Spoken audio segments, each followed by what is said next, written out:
You're listening to a podcast by the Center for Action and Contemplation. To learn more, visit cac.org.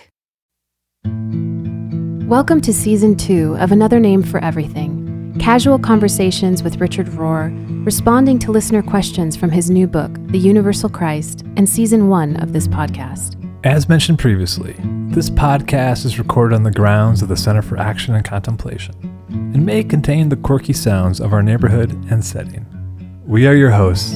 I'm Paul Swanson. And I'm Brie Stoner. We're staff members of the Center for Action and Contemplation and students of this contemplative path, trying our best to live the wisdom of this tradition amidst adopting stray cats, rocking out to Queen with my kid, and the shifting state of our world. This is the 6th of 12 weekly episodes. Today, we're addressing your questions on the theme of embodiment. How do we live into this incarnational worldview? Well, Richard, today we are going to talk about embodiment and all the different manifestations and conversations that come up when we begin to think of ourselves as incarnate, as embodied beings. And there are some themes that came up a lot as we sifted through the questions. And one of them was around the energies of masculine and feminine. So we wanted to kick it off here with this question that deals with the feminine and masculine from Susan from Oak Hill, Virginia.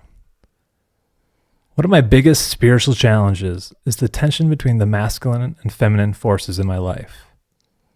Richard addresses what I believe to be the gifts of both. How can we, and is it still possible to, hold these gifts of disharmony while also seeking to find reconciliation and transformation in the period of waiting? What a lovely phrase, gifts of disharmony. It tells me she's got it already. She's coming to the reconciling third, which is at the heart of everything we try to teach here at the center, that if you let things stay at their static, male, female, you're never going to get very far. They will become competitive and oppositional. But a gift of disharmony, you need a little asymmetry, a little offness on both to be recognized on both sides of any equation. And that hopefully calls both of us, first of all, to some humility about what we know and what we don't know, and who we are and who we're not, and leads us to what we might call the reconciling third. That's why I think this whole discovery of gender, National Geographic had an issue, which is not a lightweight magazine, with genders and pictures of various people who all looked like human beings. But their stories inside, I didn't read it in depth, but were revealing things that certainly when I grew up, I didn't even know the word gay. Well, it wasn't common in the 40s and 50s. But then we move into transgender, cisgender, and each time you've got to find the definition of it. It's just like coming into a whole world of mystery, which is undeniable once you meet a person. My gosh, where have they been? How did they suffer? I especially think that of transgender people. How did they suffer in previous history? Now, my suspicion is the use of that word eunuch in both the Old Testament and the New Testament was already that biblical recognition. There are peoples who are neither one or the other. You see this much more visible and accepted in India, where they walk around openly effeminate, like the native peoples had the burdash here among the Navajo, and one of our Navajo brothers told me this. Instead of this person being excluded, they were considered to be the higher, just the opposite of us. They were considered to be the more likely the medicine man in training or medicine woman, healing woman. So what has been exposed in the last 30 years to show us how utterly ignorant we were. And it's as good an example of anything, of the dualistic trap. I know I must feel like I'm beating it to death, but you just see it again and again and again. And so I love this phrase that Susan uses, the gift to hold these gifts of disharmony. It's asymmetry that makes something beautiful. We were just talking about Japan before we started recording, and what a aesthetic culture it is. I got to give a number of retreats there, and they love the asymmetrical. You'll hardly ever have, if you're walking to a private home or a park, you'll never have an angular sidewalk. It must be curving. It's not efficient at all. And then in those curves are planted trees and rocks that are asymmetrical. It's nothing like the French garden or the English garden that's, very symmetrical, almost obsessive symmetry. If you go to European gardens, it's just the opposite. No, everything is a little bit of surprise, like nature itself is. I mean, we'd all have to admit that every tree, if we look at it long enough, is asymmetrical. There's never a perfect balance. So gender is emerging in our time as a huge teaching tool about ourselves and about the world and one another. And maybe that's why there's so much pushback, although it's lessening, at least in our culture, every year it seems, as the undeniable is becoming undeniable. Yeah. But I just keep thinking of the suffering that people must have gone through. In my huge collection of aunts and uncles, 14 on one side, 12 on another, I now am pretty certain there was a gay and a lesbian aunt or uncle on both sides. I don't think that would have ever entered any of my family's mind. They didn't have a concept for it.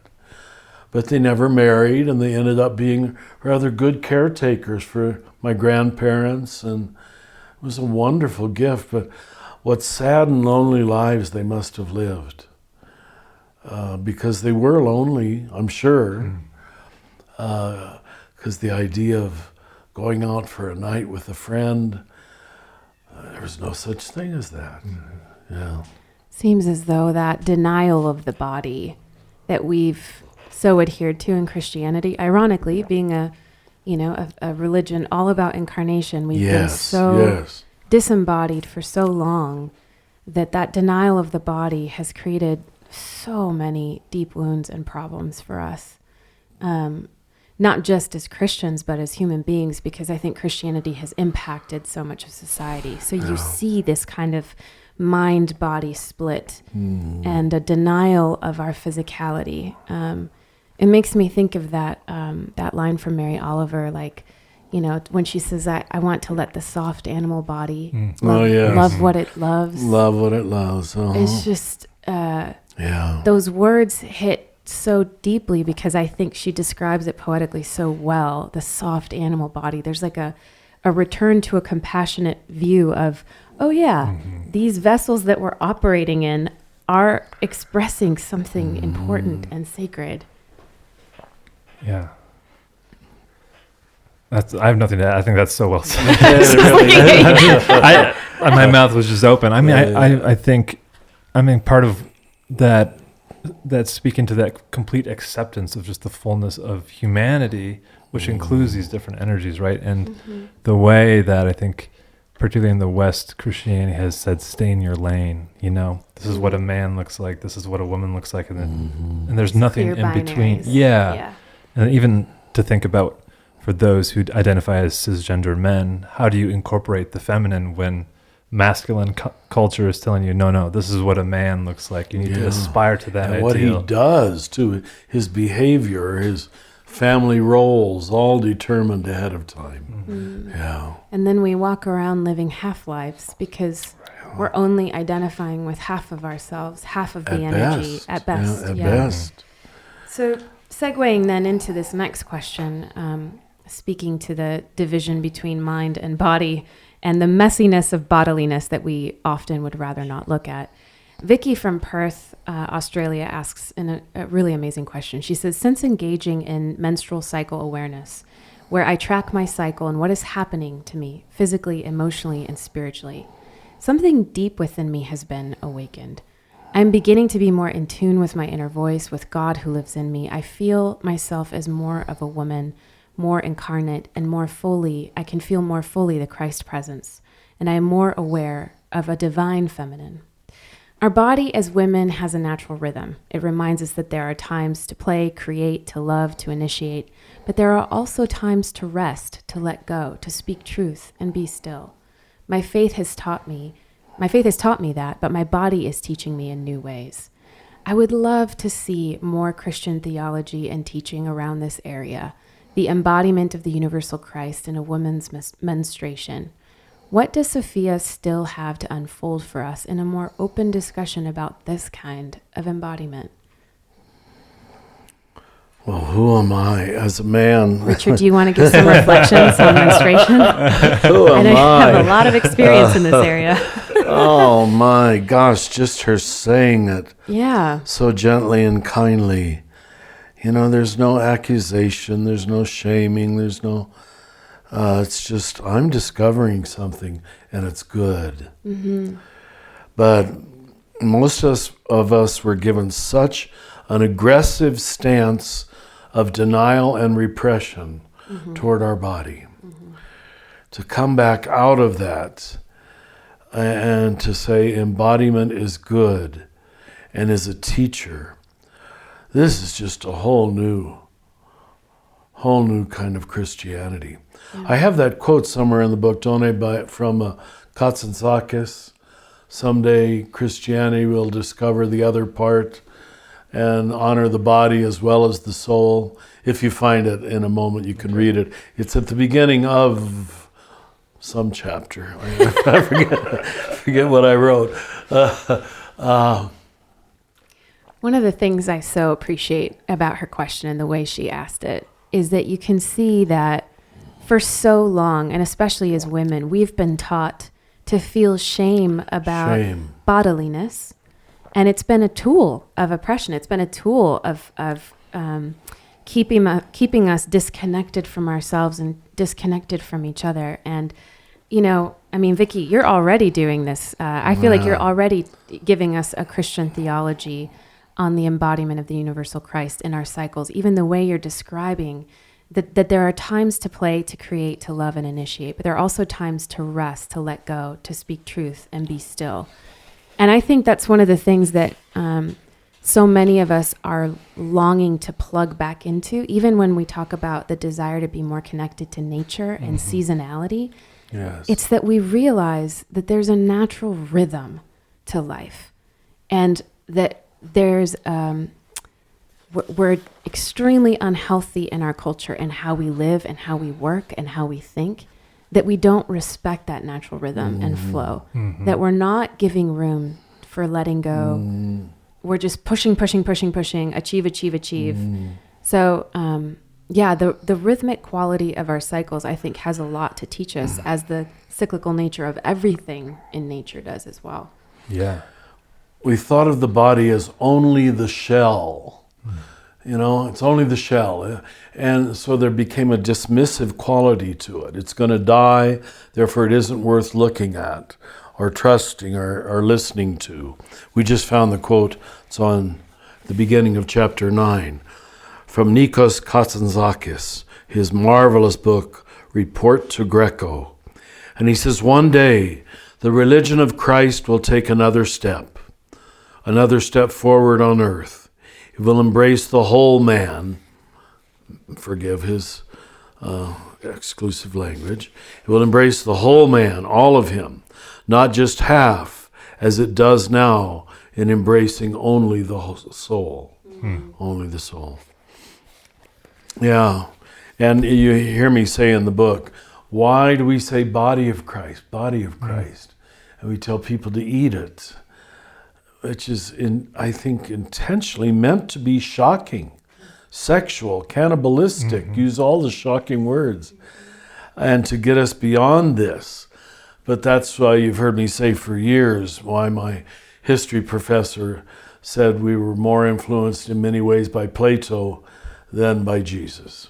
And that sounds like a terrible overstatement, but when you think about it, it's pretty true.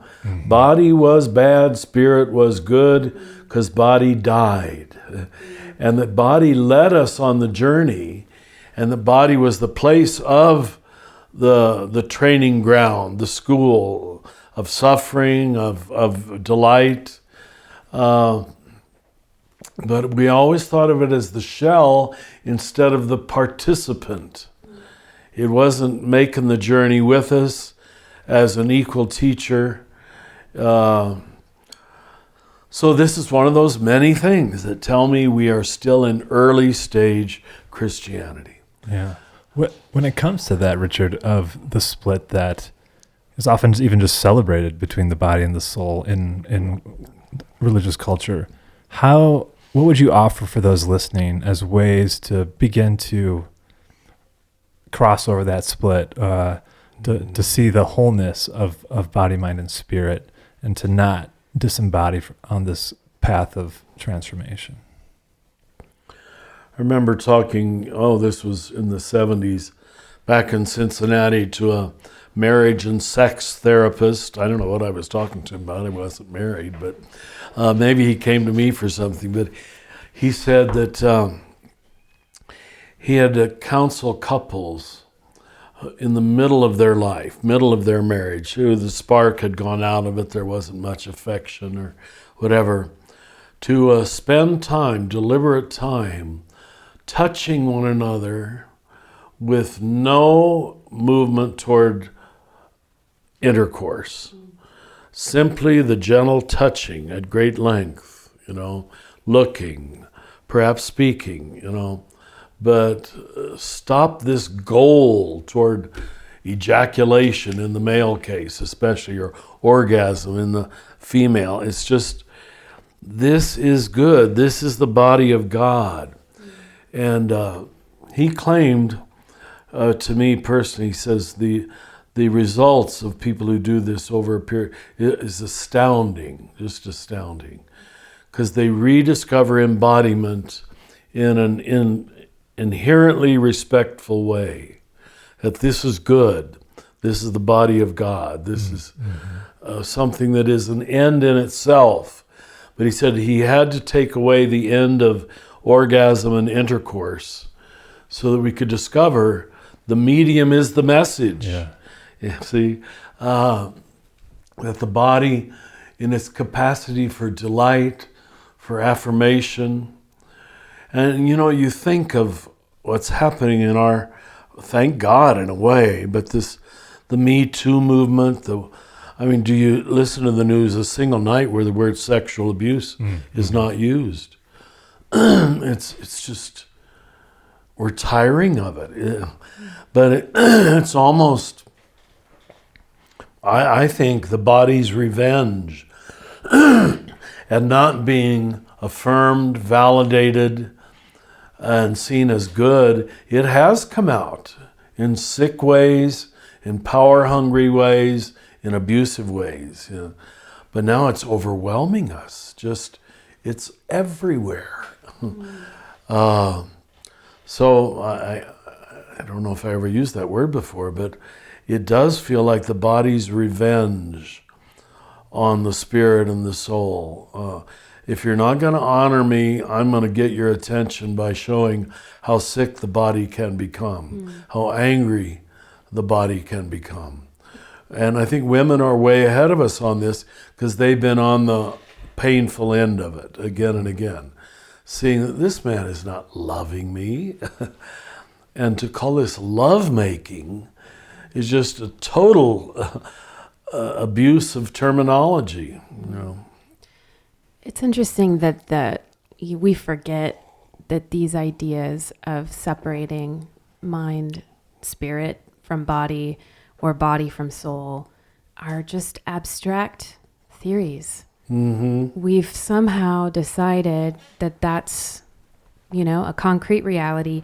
Then we operate from that reality. And, your phrase, the body's revenge, it's almost like we're seeing the results of that unhealthy philosophical framework. And I just wonder, for me, when I read the way you talk about the return toward an incarnational worldview, it feels like so healing and such a concrete response and a direct response to the gap that has been created by all of these splits. All of these, there's this, and there's that. And, they don't interact. And, I don't know that tripartite way of looking at being human is helpful anymore. No. And I feel like Christianity still relies on it so much that I think it's another one of those things that we're going to have to really heal and look at and turn over if we're going to continue. We're at the end of a long period of an analysis over synthesis, where analysis was taking things apart, setting them, you just said it, in your separateness, and working with it there. And now we know there's no such thing as anything living outside of an ecosystem of relationships. There we are, back with the Trinity again. Right. That's what just popped to my mind was the way that you're unpacking the Trinity as this flow, right? The distinction actually can be problematic at a certain stage as you try to understand that. Yeah. Same thing with the human, when we try to separate into three separate categories. I mean, I'm always amazed by the way our theology reflects our anthropology in so many ways, the way that interplay, when one gets healthier, it tends to deeply impact the other. And I think your work on the Trinity has helped with that owning of embodiment as well, instead of that dissection. That even God needed embodiment, it seems. If let there be, and it all became forms of visibility. And the first day is let there be light, so you can see the visual beauty and even the visual suffering of the world. Wow, it's amazing. Yeah. I wonder too if this isn't why so many of us have migrated toward, with great hunger, the mystics, to want to learn from them, because they represent an unmediated experience of God that is embodied. It's an embodied experience of God, and it sort of reclaims the body as a location, the locus in which that kind of revelation can happen.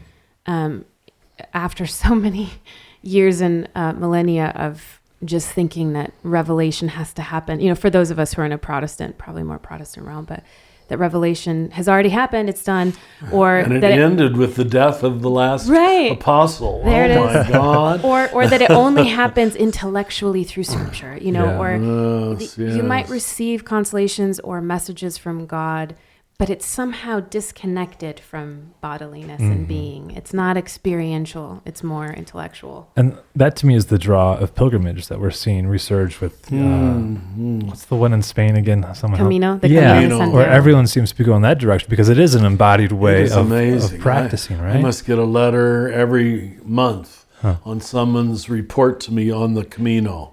Yeah. Well, we're going to keep going here with this body-spirit split conversation. With a question from Angus from Ontario. My father passed away last year, and I was with him throughout the process. The departure of his spirit from his body was stark and profound. After he passed, I remember moving around his body, trying to see my dad, but I couldn't even find an angle that looked like him. Wow. Since then, I have felt a deep disconnection from body and spirit. On one hand, I have never been more confident of the spirit's journey with God, but I am left saddened and confused by the disconnection of the body. I have felt that my body is just my vehicle for however long I am here, but surely there's a holiness to it that I am missing, or at least not articulating. I rarely go to my father's grave, rather feeling his presence in other places. such as his workshop that I now steward. But I like the idea of it as a place of reflection and conversation. I'm wondering if Father Richard could address his feelings of this connection and the Catholic/Christian response to the body-spirit divide. Boy, I hope we already in the last 15 minutes have been responding to this. We just keep circling around this mystery of embodiment. The seeming departure of his spirit from his body was stark and profound. I guess those are the tears at a deathbed, that what seemed like one now seems to be totally separated. And we spend the rest of our life trying to put them back together again. How does he live? Where does he live? Does he live? That's why grief work is just one of the very best entrance ways into the spiritual journey, because it's not a problem that you can logically solve. We were talking about it a bit in the previous recording, this whole notion of how we have made them disconnected. So maybe I'm just repeating myself. But what I keep getting in these wonderful questions that have been sent to us is, you can see in every one of them, and I'm not trying to be nice to them, they already have the beginnings of the answer. And I don't know that I have it. You're on the right course. Like he's finding him in the workshop. Yeah. I don't need to go to the grave. That's very New Testament, although they first go to the grave, but then they find him everywhere else, even in the element of bread, in the company of people. That's the transference that I believe has to happen. So I don't know that he could ask for me to clarify this connection if he hadn't already experienced this connection. All I can really tell him to do is, yeah, trust it. You're right. You're right. This is the resurrection of the body that in some ways makes the person more real, not in all ways, but in some ways, more real after death than before. Because they're with you all the time. Not their body, but their spirit. And it becomes a kind of energetic field that we call embodiment. Isn't that amazing? So, but if we have had no respect for embodiment our whole life, I bet we wouldn't access it quite so easily, or long for it, or trust it, or allow it. Yeah. I mean, I even remember priests when we were teenage boys speaking of the genitals as the dirty parts. Don't touch your dirty parts or anybody else's dirty parts. What? And of course, you just believe what these elders are saying. Oh, okay. Yeah. I mean, talk about being split. I mean, everything is physical. That's all we see. And what we're saying in the Universal Christ is the respecting of that physicality in its wholeness is to see spirit. Mm-hmm. Oh, that's good. Mm.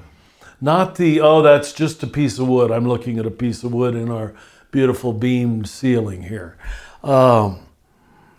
It's not just a piece of wood. It's an epiphany into beauty, into life. That all grew out of the earth. You can still see the knots on the wood where branches came out of the tree. Suddenly it's a living organism that we've made into something that protects us from the elements. But that's beautiful. But unless you take what we would call a contemplative moment to stop and say, it's not just a roof. Yeah, It's a living being that God made and yet we made. You know, when we raise the bread and the wine at the beginning of the Mass, we say this prayer from the Passover meal. Blessed are you, Lord God of all creation. Through your goodness we have this wine to offer, fruit of the vine, came from God, and the work of human hands. It's both. And we say the same about the bread. Directly from the Passover meal. And the good people say, blessed be God forever. But there, the synthesis is spoken. It's God, but it's us, cooperating with one another. That's the incarnational mystery. So I hope that's some kind of inadequate response to Angus's beautiful comment. I wonder why, I mean, like, if we were to, just for a second, suspend the idea that we were like souls in a holding vault that then got shot down to earth and then got encased in these bodies. If we could just suspend that assumption for a while and consider them all as intertwined and interconnected, as the rest of reality seems to be, then maybe we could see our bodies as expressions of the inner soul. In other words, like I think about the Velveteen Rabbit, you know, where it's like, how do you know? Reading that when I was young. There's a beautiful passage, and I'm going to butcher it, but it's like, you know, how do you know when things are really real? They're real when they are loved, and they fall apart as they are loved. Do you know what I'm talking about? I bet you've read that to your boys. I haven't yet, actually. Oh, you I'm haven't? saying it. I'm like okay. this. But there's something about the body that I think is deeply connected with the soul and the spirit. Otherwise, we wouldn't see these psychosomatic connections. We wouldn't see the ways in which you know, they're discovering how holding anger in your stomach results in certain kinds of stomach cancer, you know, and all this to say, what if we're here forming a soul with our body, with our spirit? What if it's all happening at the same time? And I know that's good. That's very good. I know it feels crazy to talk No, it this way doesn't. because it's No. so different than how we think. But then it makes me think, well, if we're in the process, if we're here to incarnate all of it together, then when we think about death, we think about resurrection, then we're manifesting that incarnation. Just as Jesus did. I think about his question, I no longer see my Father in his body. It doesn't look like him. And yet I'm experiencing him everywhere else. Doesn't that sound like the story of the resurrection of Jesus? Sure does. It's like the cook on the shore and the, you know, the gardener and the, maybe there's something to this process but makes us so real, that God is making us so incarnate in this world, that when we die, we join God in everything, everywhere else. I mean, maybe, who knows, right? But that's a comforting thought for me when I think about that moment when you look at a loved one who's died and you can tell, oh, this body is, it doesn't look like them anymore, but you do experience them everywhere else. Anybody trapped in that's just a body worldview would not have seen Jesus as a divine figure. It's the same dilemma in seeing any other member of the body of Christ. If I'm going to insist on you're just Paul, you're just Brie, I won't get very far with knowing who Paul is or who Brie is by stopping at embodiment as just a shell. And we live in a world where the materialist worldview, I talk about that at the end of the book, really dominates. So much so that Christianity is finding it hard to communicate its own position because our people are so materialistic. They don't know how to put matter and spirit together. Yeah. It's no wonder you look at the climate change crisis we're in. Very good. Go there. That we can't see that disconnect of the way we've perpetuated this, and that Christians aren't even on the forefront of the one saying, "Hey, we have to change our entire way of participating in the world because it's killing our planet." And I think about that split often as what does it mean to raise children in a way where I want to pass on this type of spirituality and theology where it becomes a sense of wholeness versus This is about getting you into heaven. And if you could bring a few friends with you, that'd be great. But like really seeing it as a planetary project. Yeah, it reminds me of some of what we were talking about in one of the previous episodes about what if there's an eternal consequence to our actions? Maybe that's what the concepts of heaven and hell were about. But again, because we've split everything apart, we didn't see the connection of eternal consequence in this life, in the future, what we're building, what we're doing, how we're acting. I mean, matter matters. You know, that phrase that you use and that others use, it's like matter matters. Why is that so difficult for us to accept? Why is it so hard? On that theme, Leah from New York brings up the whole teachings of the Course in Miracles. And she says, A Course in Miracles teaches that physicality is an illusion. Suffering and illness are errors in thinking, and that Jesus didn't suffer on the cross because he knew I'm not a body. I have many friends who are totally dedicated to this path. They wear t-shirts with bold letters saying, I'm not a body. My friends tell me this is truth, and she capitalized truth, all caps truth, that it's Jesus' correction to Christianity.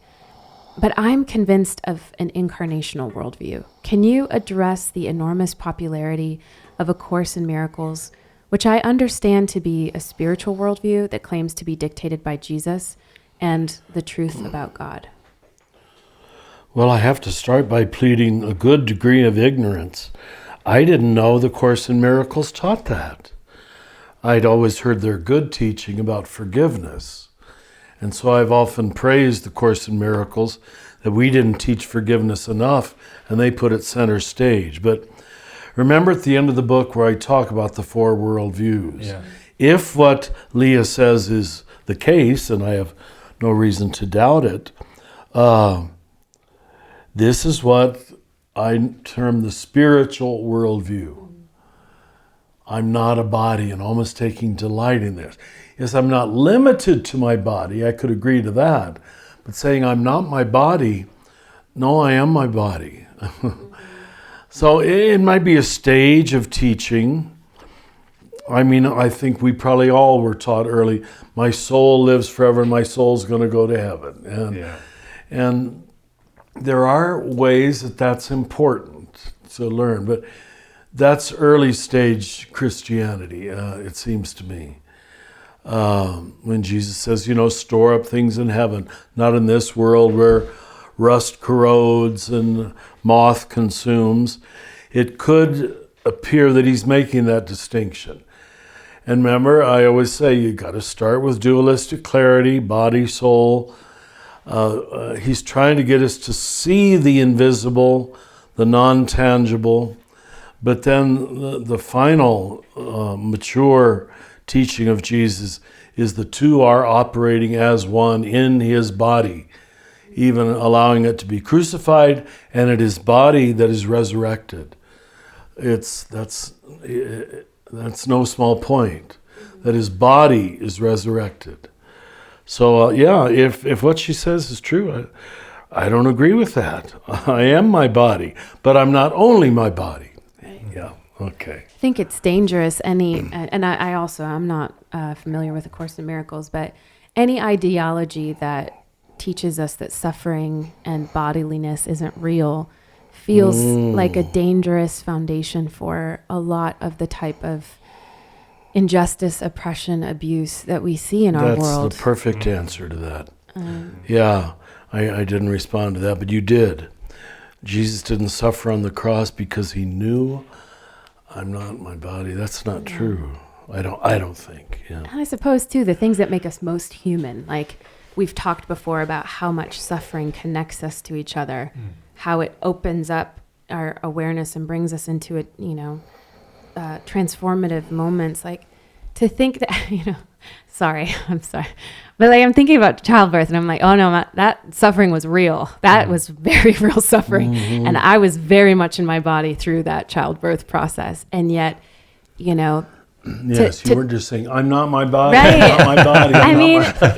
And I did the whole hypnobirth thing, ladies. Like I really worked on that, like to be deeply relaxed, all the rest of it. But the idea that we're trying to extract the messiness or suffering out of the human experience, it seems antithetical to this move toward healing and wholeness and softening and respect and justice and show me a person that you think is whole who's also not embodied, right? Like everyone that I look up to in that way, there's this full acceptance of their entire humanness, the wholeness of body and spirit together. I think whenever I face that distinction in a person, especially in the spiritual world, you kind of get the sense of they're trying to pull one over on me, or it's bypassing to get to a spiritual truth that doesn't have that weight behind it, because it is so separated from the human experience.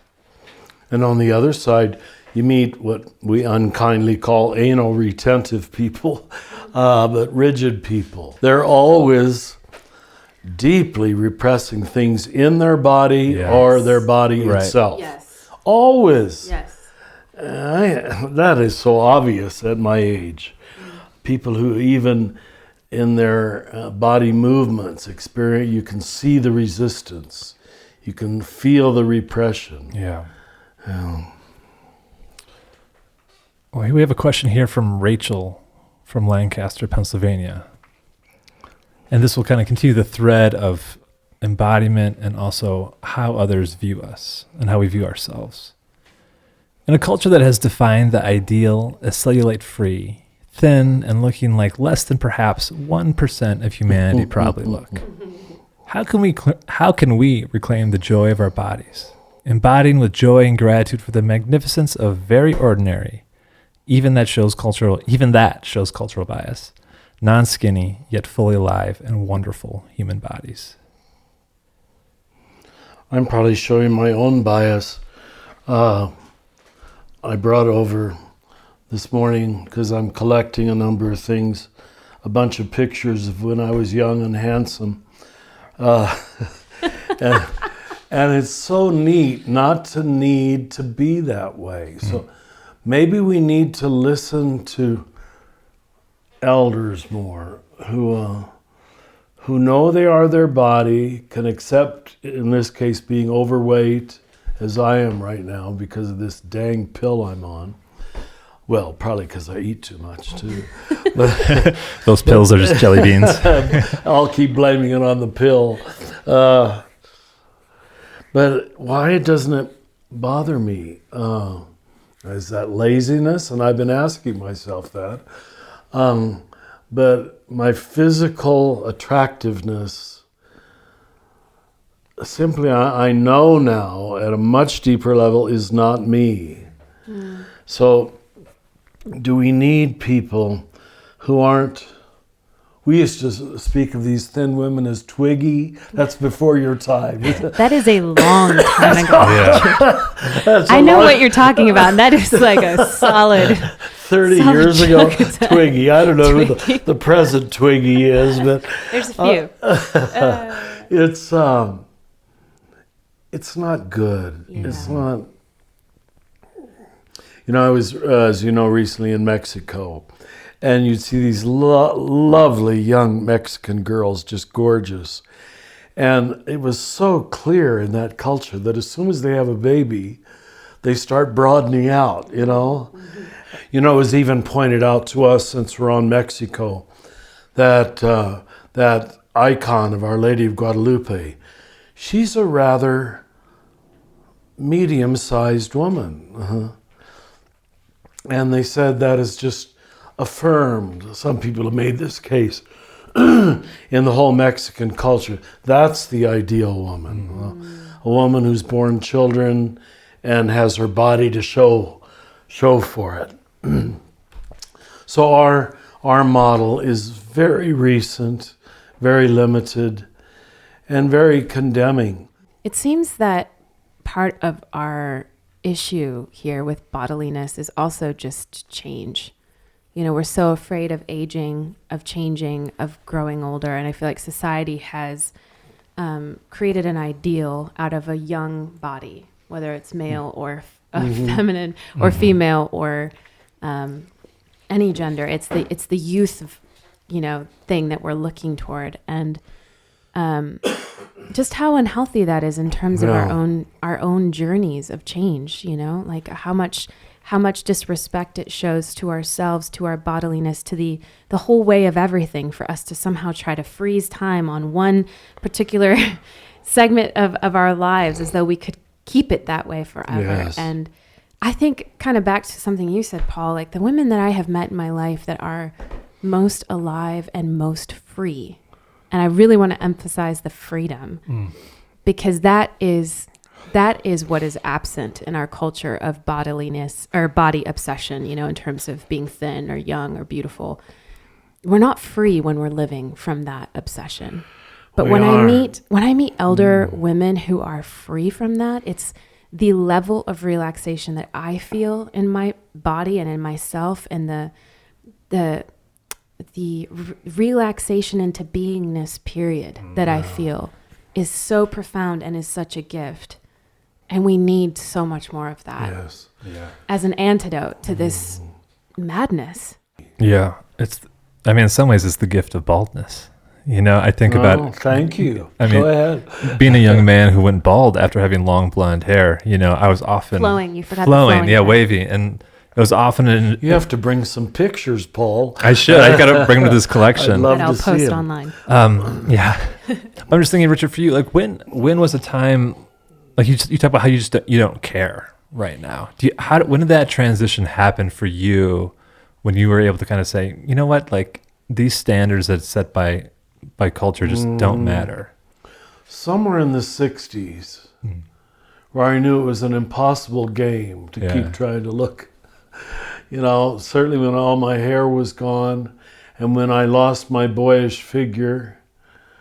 They say that begins at 27. Are you on the other side of 27? I am, yeah. Yeah. At 27, you begin to lose your boyish figure. But you can't help but want to be attracted to go back to that, because it's what the culture admires. So men face this too. It's not just women. Maybe it's not put on us as much. Yeah. That's all. Well, can I also present a foil to this, which is also another thing that I think we can fall into?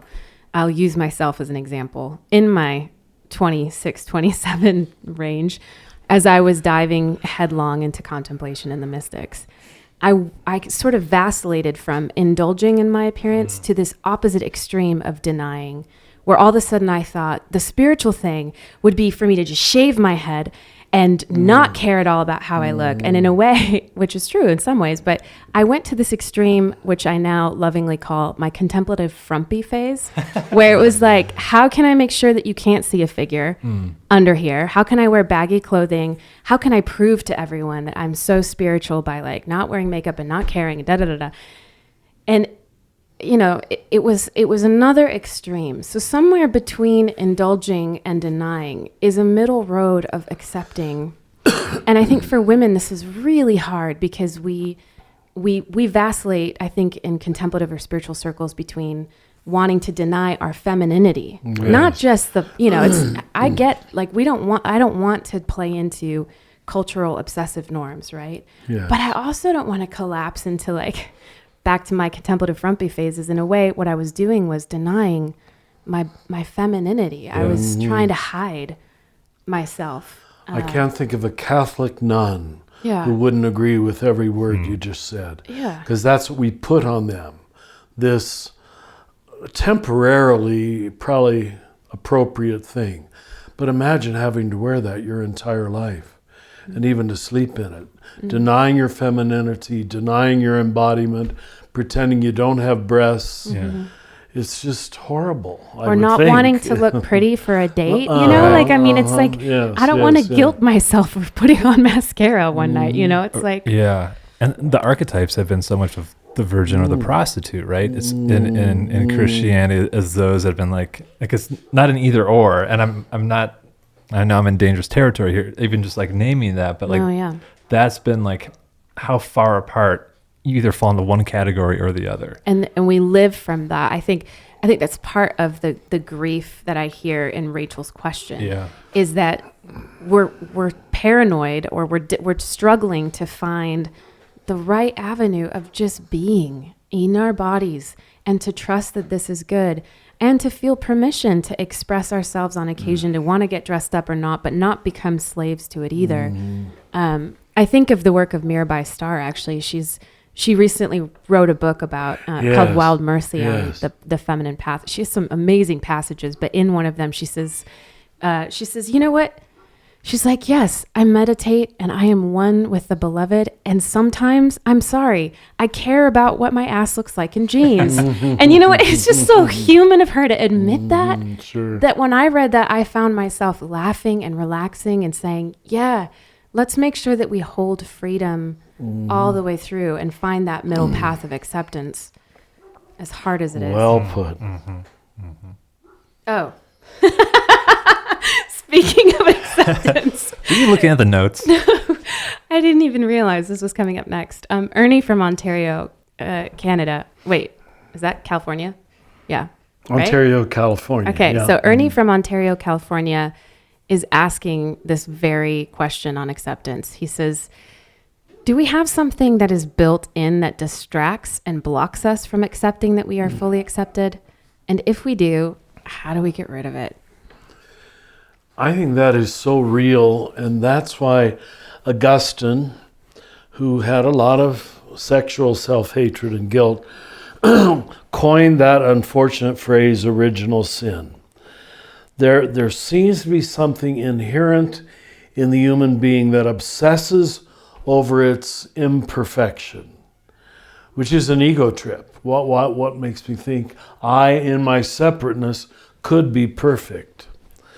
And really, what I would say, the only way to overcome it is union, not private moral perfection, but union with the whole body of Christ. We are holy, we are good, we are Christ. It's an act of solidarity with the whole that allows you to accept your own privately being just a part. I'm a part, I'm not the whole. But our individualism here works against us again, because we want to independently be totally acceptable.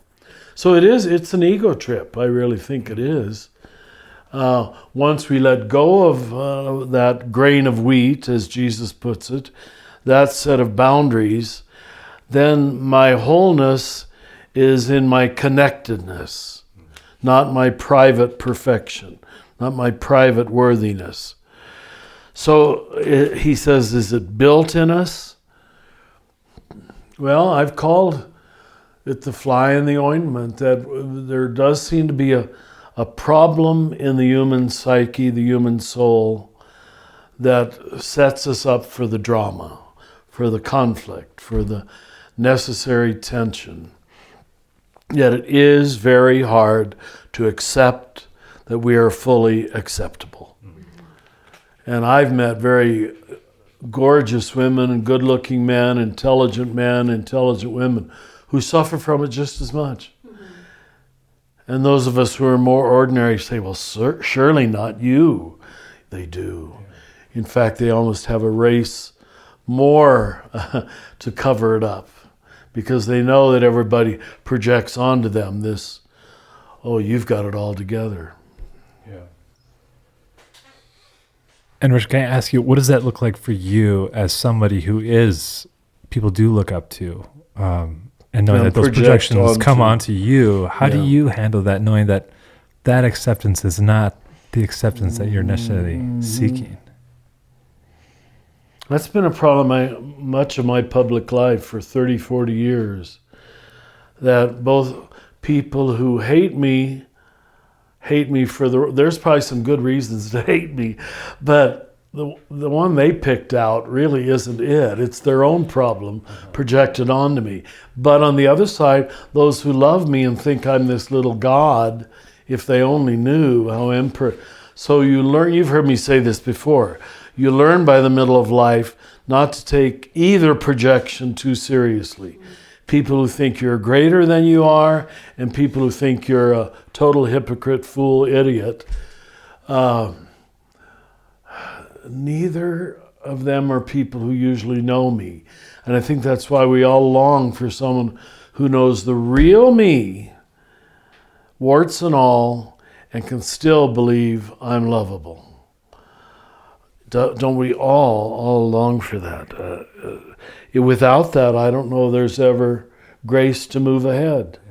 And we start with that. I certainly started with that with my mom and dad. So I got off to a good start. That the whole room lit up when I ran into the room. You know, little Dickie is here. We're all happy, and we pass him around and kiss him. But then you spend the rest of your life wanting that moment to be repeated. Someone else to pass me around and kiss me. Yeah. But it doesn't really...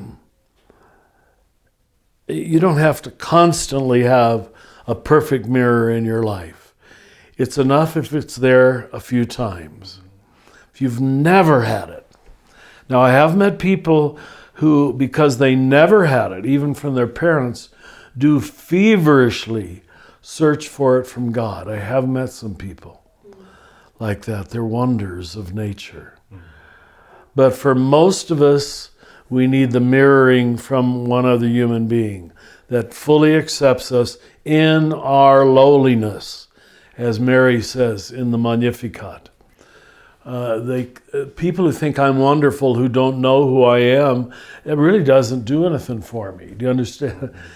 But like you on the staff who've seen how ordinary I am, when you still put up with me or like me, that means much more. You know? And it's true for all of us, I think. Yeah, I'm just thinking about it too, when you said the baby, my son is 7 months old now, and like the moment I walk into the room, he just starts smiling. Oh God, that must make you happy. And you just think, I haven't done anything. Pretty awesome. Yeah, I provide a lot less than his mother does. Daddy. You know what I mean? If I just walk in, he just starts getting giddy. And it's he knows. I love what you said too, but like, that it doesn't have to happen all the time. No, it doesn't. It's enough that it happens where you have that felt sense of I am fully accepted just as I am, and that could be enough fuel in the tank to go through walk through a lot of swamps and dark areas. That's right. But only the contemplative mind will receive that, be imprinted by that, and own that. If you're just, oh yeah, you like me, you have to taste love. You have to enjoy love. You have to let that love be imprinted on you. I think too, experiencing forgiveness, like of the fullness of that moment, like, and nowhere more for me than from my own children. You know, I had a moment last week where I was feeling pretty good like you were. I'm feeling pretty like, oh, I'm a pretty great parent. My son, Soren, who's 9, was hyperventilating about something, not literally, but just being dramatic and freaking out about some homework. And he's like, oh, I don't know if I'm going to get it. And so I like walked him through this breathing exercise to slow him down, to calm him down. And we're doing this breathing exercise. And I'm like, man, I am winning as a mom right now. Like, I'm doing so great. And right in that moment, as he's starting to calm down, Rowan, my 6-year-old, who's, you know, on the other bed in the room, he goes, Mom, you know what sound you make when you're frustrated? And I was like, no. And he goes, and then he did this gesture with his hands outstretched and his eyes up at the ceiling. And then he kept doing it. He did it like 4 more times. And it was so humiliating to realize, like, oh yeah, how they've got all your mannerisms down. They've got me down, and they're seeing all my crap. And it just, as I put them down that night, like I was so embarrassed. And then I actually just like was giving them hugs, and I was telling them, I'm so sorry that you see me frustrated sometimes. I'm sorry that I'm sorry that I'm not more patient or more kind. And the way that they received that and look at me with love and say, it's okay, Mama. Yeah. See? You know, I have hard days too, Mama. It's okay. And I'm just like, isn't that beautiful? That experience of forgiveness, that I think, that helps me. I mean, and it doesn't feel like I can get to that acceptance within myself, but when I see it in them, I'm like, okay. Yeah. I don't know. There it is. No, that they know you're ordinary and yet you're good. Yeah. Okay, we're gonna shift gears a tiny bit here to talk about a question from Andy from Atlanta, Georgia. Andy says, I'm a lay minister and I encounter people who are so focused on issues of sexual immorality. Talk about the evils of secularism and the sexual revolution, and how we need to uphold the church teaching on these matters. I never know how to respond. How does this, which is a concern for certain morals, fit within the contemplative context? I know I've already quoted it twice, but let me do it once more. I find Ken Wilber's 4-part distinction so helpful. What he's talking about here is the first stage, and the first necessary and good stage, which he calls cleaning up. Without an appropriate sense of boundaries, self-definition, and even the ability to say no to yourself. We call it the sacred no in men's work. That's what early stage morality needs to be. If you can never say no to yourself, you actually lose respect for yourself. You do. If you constantly give in, you say, is there anything here that has some kind of inherent value? That's the meaning of the necessary sacred no. So his parishioners are right in that we need to insist on a basic cleaning up. It's those people who go further. Like Paul says, I was the best of the Pharisees. He starts there with a kind of rigidity, I'm sure, about all the Jewish laws. But then as you continue to grow up, you realize purity codes. And that's the beginning stages of almost every religion. Don't touch this. Don't go there. Don't align yourself with that kind of person. That is not yet love. It's the creating of the self, what I call the first half of life. So you got to do that. People who create an ego are most prepared to let go of an ego. That's such a paradox. So you want to affirm those folks, but you better not make that the be-all and the end-all of Christianity. Or you get into Puritanism, moralism. We used to call it in Catholicism Jansenism. It's all about purity codes. And I think we can safely say Jesus doesn't waste any time on purity codes. He assumes, well, you took care of that in grade school, in high school especially, probably. Learning the sacred no, learning appropriate boundaries, you have a right to protect your body and you don't invade other people's bodies. Now I know that takes the form of commandment, which is the only thing a 17-year-old can understand, filled with hormones. You may not do that. It's a mortal sin. Now we say, well, are we really upsetting God? Probably not. But now we see that there's some real good social, cultural reasons. Wow. Yeah. So maybe your neighbors need you not to do that. And maybe you need not to do that. So we call it sin perhaps too easily. So cleaning up is the starting place. Those who do that well will be most prepared to go on to growing up. And that's most of your middle years. Starting, I hope, in college and going through the 40s, where you're just learning more and more about what works, what's helpful, what's real, what harms, what wounds. We go down all kind of dead ends. We over-identify with all kind of movements and groups. This is the only answer, this one or that one. And usually the waking up, you're ready for the waking up around then. And we talked about Pentecostalism on the first day. Yeah. See, there was a waking up experience, but what they had to do is go back and clean up and grow up. And most of them weren't willing to do that. Mm. They thought, well, I'm awakened. Right. You need all stages. The easy sequence is the one I named, or Ken Wilber named. Cleaning up, growing up. Then you're ready to know what waking up means and what it doesn't mean. It doesn't mean you're better than everybody else, all right? It means I and the Father are one, and it's completely a gift of grace that is given to you, which then thrusts you naturally, not by guilt, not by shame, not by obligation, not by duty, thrusts you into the fourth stage of showing up. My God, I've been given a gift of freedom and love. And with this kind of freedom and love, the only thing you want to do is hand it on to other people. So that's probably more an answer than Andy wanted. It's so helpful because I think culturally we're obsessed with waking up, but don't want to deal with the other stages. Right. And especially I feel like in our millennial generation, everybody wants the quick access route to mysticism and transcendent experiences without the discipline of cleaning up and awareness of morality, the capacity, which you said, if you don't say no to yourself, you lose respect for yourself. There is no discipline. It seems, I shouldn't be so extreme, but it seems like there's such a lack of discipline in learning detachment or learning self-restraint. So then it just becomes this everything goes. I know. Just find your bliss. Like, oh, I'm just going to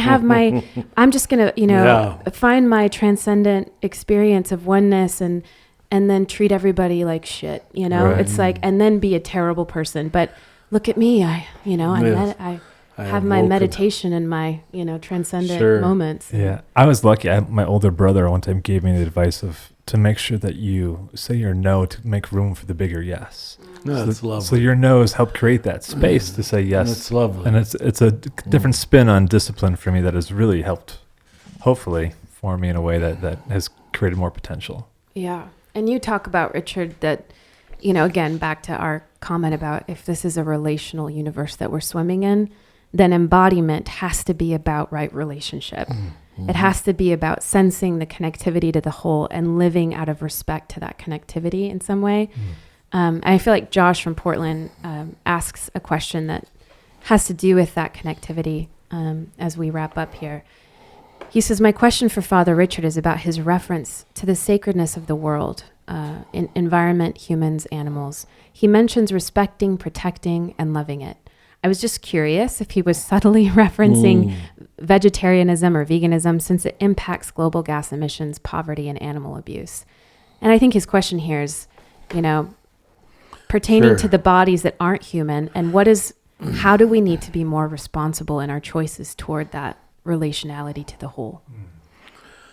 Once you learn the art of union and connection, it doesn't really matter what you're connected to. They all serve the same function. And your connection to an animal or to the earth or to a plant is serving the same function for your enlightenment as to another human being. Now, because we haven't emphasized that, people think the only meaning of the gospel is to love other human beings. I guess I didn't have veganism, vegetarianism directly in mind, but I think that's a very good corollary. I don't think we want to now make a commandment out of it. Then you go back to the purity code level, but that some enlightened people are going to come to that conclusion that I just don't like ingesting animals. Because of the whole impact it creates. Yes, what it's doing to the planet by having so many cattle. Their analysis is invariably right. This can't continue if the world population is going to increase the way it's increasing. So he's right. I have always made a point of why didn't Jesus ever once emphasize diet at all? I think because he saw the danger of making it into a purity code. But I can't believe that he wouldn't have eaten very responsibly, caringly, contemplatively, but just don't make a religion out of it, that's all, by which you will judge other people. And I must say, very happily, most of the friends, in fact, all of them that I have, seem so free about it. You know, I'll apologize. Now, I don't eat red meat, but because of my hypoglycemia, I need protein at most meals, so I'll have chicken or fish. And I never feel judgment from my vegetarian friends, and I don't even need to explain it to them. I think that the incarnational worldview that you're inviting us into helps us to feel a greater sense of embodiment and presence to our bodies in all of these ways that we've been talking about. But one that comes to mind as we're speaking about food is the right relationship to food, but also the right relationship to pleasure and joy and abundance. Yes. And how much that is also a part of being embodied. And as our closing question, I have a memory. I don't know if you have a memory like this, but I have a memory of sitting on the beach of Alexandria in Egypt, eating the world's most perfect orange. And I don't know why. Every time I think about this, the sensation of pleasure of eating, I can put myself right back there on that beach, and I'm telling you that orange was like eating the sun. And so I'm just curious, Richard, do I have such a moment? As we close off this episode on embodiment, do you have a moment of deep joy and pleasure in tasting food that connects you in a way to everything? You know, what just flashed into my mind was when I was giving a retreat. I'm back in Japan. And I'm back in my little room. The window is open, and I'm looking at eye level at blowing grasses. I can still, I think it was the sensitivity of the Japanese culture that made me more sensitive, and everything is coming to life. Maybe it's where I'm at. I'm in my 40s then. But I just literally wanted to grab a clump of that grass and eat it and ingest it. It was so beautiful. It was so wonderful. It was so it. Whatever it is, I'm a part of it and it's a part of me. I don't think I did actually, but I imagined myself doing it. And wanted to do it in a way. I didn't deny myself. I finally got to the point where I could ingest its beauty without really eating it. Yeah, it's like tantric sex, you know. I just without really eating it. On that note, You better eliminate that from the that's so good. That'll be the episode title. Yeah. Thank you, Richard. You're welcome. Thank you, Richard. Thank you. And that's it for today's episode of Another Name for Everything with Richard Rohr. This podcast is produced by the Center for Action and Contemplation, thanks to the generosity of our donors. The beautiful music you're listening to is provided by Bird Talker.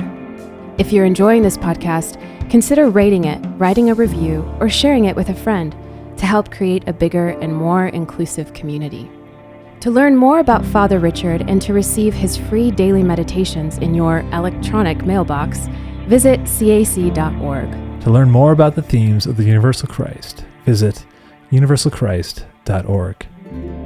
From the high desert of New Mexico, we wish you peace and every good.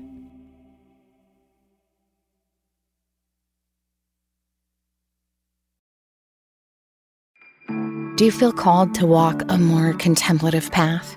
The Center for Action and Contemplation is an educational nonprofit supporting the journey of inner transformation. Our programs and resources will help grow your consciousness, deepen your prayer practice, and strengthen your compassionate engagement with the world. Learn more about our resources, such as publications, podcasts, email series, and events at www.cac.org.